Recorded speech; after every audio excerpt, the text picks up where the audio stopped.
were bent up.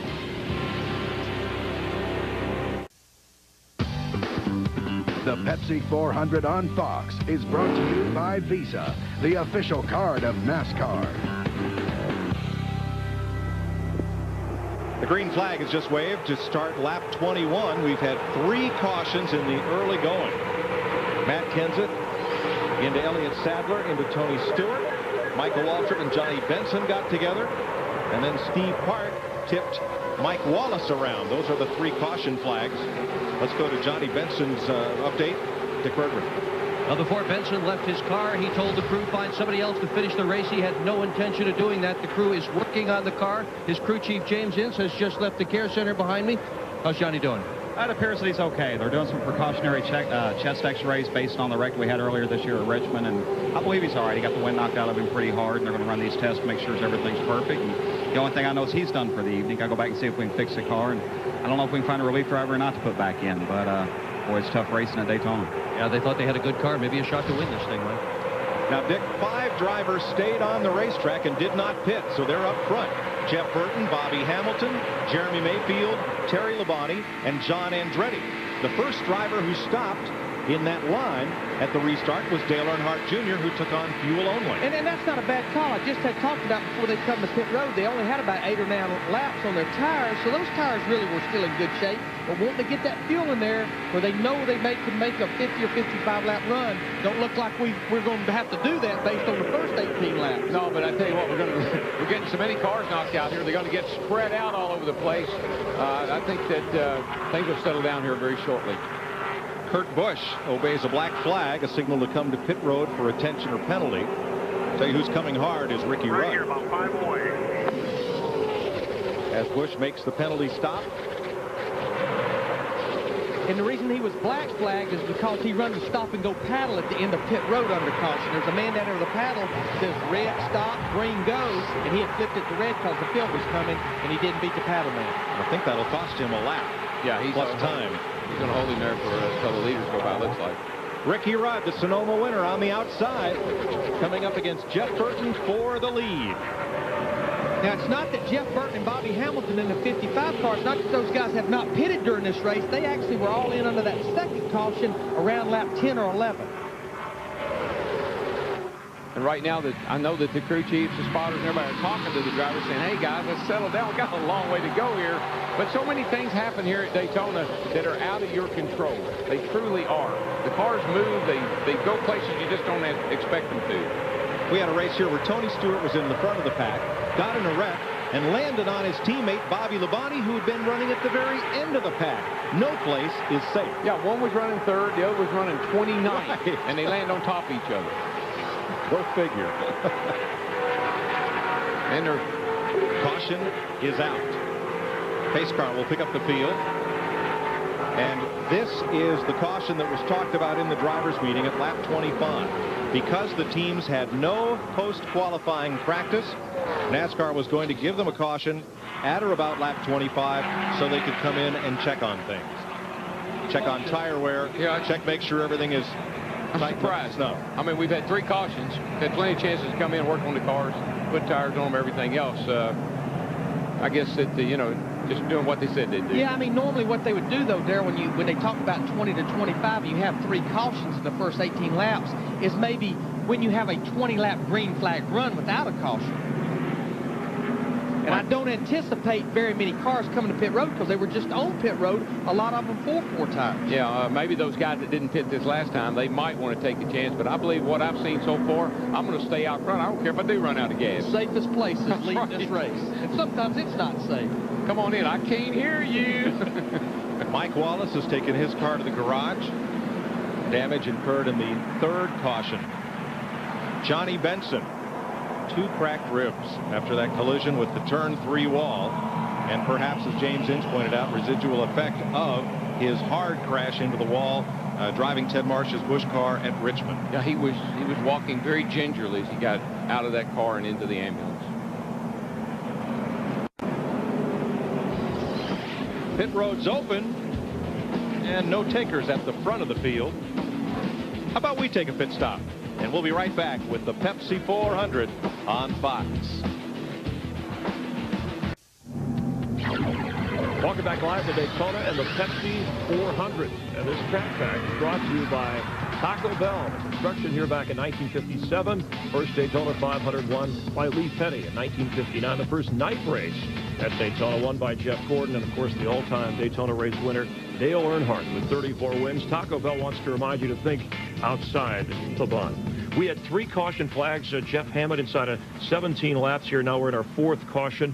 And do you think this has a lot to do with the limited practice time? Yes, I do, Chris. I think that a lot of these teams right now, a lot of these cars that are getting in these problems are just off that little bit because they think they need to get to the front in a hurry.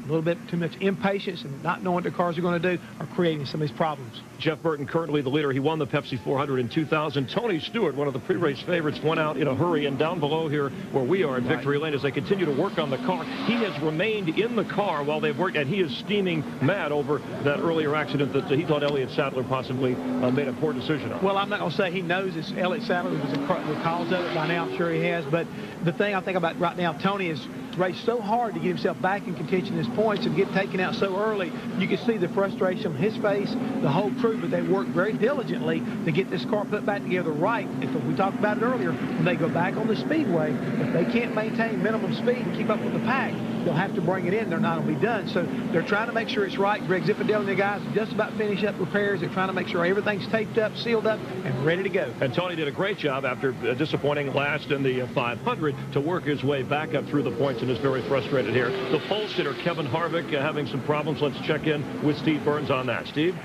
Well, Chris, earlier we talked about how Jeff Gordon's car had been at the wind tunnel to find an aerodynamic advantage. Well, Kevin Harvick sat on the pole, and Gil Martin, you guys were just lucky to get this car done in time to get down here. Yeah, I tell you, this Goodrich Chevrolet's had a lot of different sheet metal on it this year. It started the year off as a singular car with Robbie Gordon here in February. We qualified 6th with it. At Talladega, sit on the outside pole with it. And it's never seen a wind tunnel. But I tell you what, we got a lot of faith in our fab shop at home. Adam Meyer, Bobby Hutchins, those guys, they know exactly what they're doing. They've done it a long time. All right, thanks, Gil. Let's go to Dick Berggren. A few moments ago, at an incident on pit road, a collision. Todd Bodine's rear tire changer, Bill Kerwood, was hit. He has been taken to the infield care center. A spokesperson for the team said he's okay. He just got pinched. Crew chief Donnie Wingo is now changing front sides. Thanks, Dick. We're set to go back to green. Jeff Burton, Bobby Hamilton, Ricky Rudd, who did not pit on that last caution, lead Dale Earnhardt Jr. and Sterling Marlin, along with Rusty Wallace, Dale Jarrett, and John Andretti. Now we're hearing on the in-car two-way radio communication that Jeff Gordon, instead of taking the green flag, may come to pit road. He's talking about maybe possibly having a flat tire. Pace car is in. So is Jeff Gordon. He's on pit road. Green really flag. Cost him. Come on down, watch your street.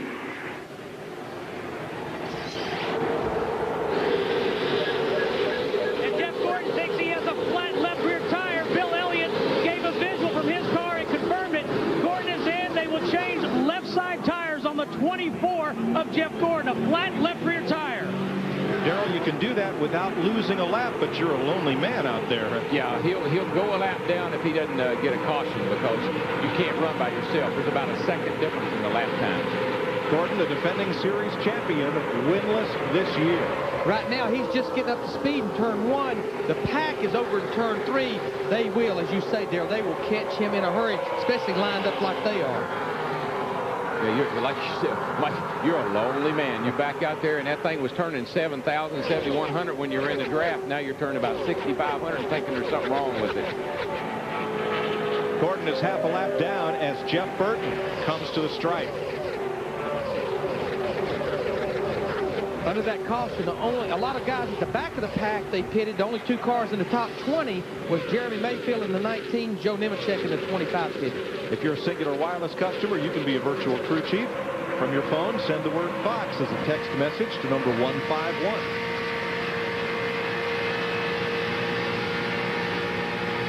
Of 160 laps complete. Terry Labonte outside the 09 of Jeffrey Bodine. Behind Labonte, Kevin Harvick, rookie Ryan Newman, and rookie Jimmy Johnson. And there's that sucker hole, and Harvick's trying to go right up in it. You know, he gets a little suck off that 5 car, and right up into the middle of those 2 cars he goes, and that's not a good place to be. we've got our interval Fox tracks here on Jimmy Johnson, the 48 car. You see right now he's about 2 1/4 seconds behind leader Jeff Burton. If that group can get lined up and quit racing 2 and 3 wide, then they could catch that group, and you'd be able to see how quick they could catch it. Darrell, you're right. You don't often see people move forward up through the middle. Oh, you'll think it's the way to go. You'll say, man, I got to run here, I got to run. All of a sudden, it's like, oh, what happened? And not only that, you got cars on both sides of you banging into you. There's the lead pack. Single file, and there's Mike Skinner in the number 4, the man stuck in the middle. Whoa. See what happened? Whoa, contact first with Blaney and almost with Johnson. That's all arrow. That car shoved up by itself. He had no control over that car whatsoever. And that's what we also talked about, Darrell. You can do the 3 wide or 2 wide. There you see Tony Stewart in a 20 car. He's going to be back out on the racetrack. He's going to be 30 laps down with hopes that as attrition takes a roll, he'll be able to move up some positions. But that racetrack just narrows down, especially how tight the exit is on turn 4. Now, you hear these drivers week in and what? Y'all folks, y'all heard them talk about, well, I got back in dirty air. Where do you think these cats are in right now? They're pretty dirty air. This is filthy air here. Steve Burns with an update on Jeff Gordon's problem. And Mike, this is the left rear tire that came off of Jeff Gordon's tire. They sprayed a circle here. You can see bubbles. It's a cut or a puncture on that left rear tire of Jeff Gordon. Fortunate that Gordon caught it under caution and not once he got up to speed. But what the problem is, right now, he's out there running like 49 flat, 49 20s, and the leaders is up there running 48 30, so he's losing 3/4 of a second to a second lap. You see the Fox tracks right here, his miles per hour, 181 miles an hour in turn 3. The leaders are running 186 in the turn 4. Let's get Fox tracks on leader Jeff Burton.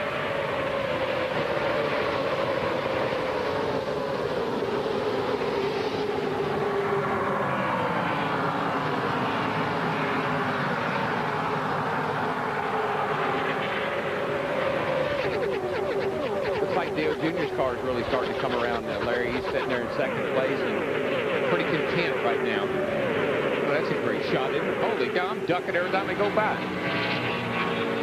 I mean, you see all these cars now got lined up, now have their one big long line of cars, about 16 or 17 of them in a line.